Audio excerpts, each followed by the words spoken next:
मलाई विभिन्न आरोप लाग्ने गरेका छन्। त्यो तपाईँलाई थाहा छँदैछ।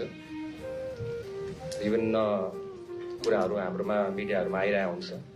म मिडियाहरूलाई पनि, मिडिया साथीभाइहरूलाई पनि एकदम रेस्पोन्सिबल भइदिनु भन्न म एकदम आग्रह गरेँ हजुरहरूलाई। एकदमै आग्रह गरेँ। हजुरहरूको हातमा धेरै कुरा रहेछ। मैले पहिला पनि भनेको थिएँ र अहिले पनि भन्ने गर्छु। तपाईँहरू रेस्पोन्सिबल भएर न्युजहरू बनाइदिनु भयो भने हाम्रो देशको विकास हुन धेरै समय लाग्दैन रहेछ।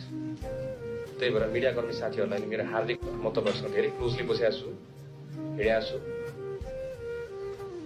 यो न्युजहरू बनाउँदाखेरि कसैको चरित्र हत्या गरेर टिआरपीको लागि कतिजनाले यस्तो नगरिदिनु हुनु म हजुरले एकदम मनैदेखि आग्रह गर्न चाहन्छु।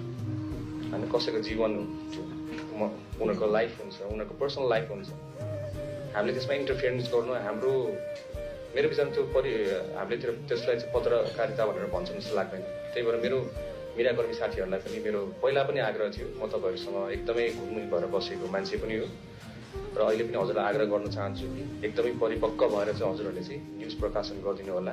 त्यही अनुसारमा नागरिकलाई पनि सहज हुन्छ। तपाईँहरूलाई फुल्ली विश्वास गरेर हामीले हेरिरहेको हुन्छौँ त्यो न्युज। त्यो आधारमा हामीले एक्सन लिनुपर्ने हुन्छ।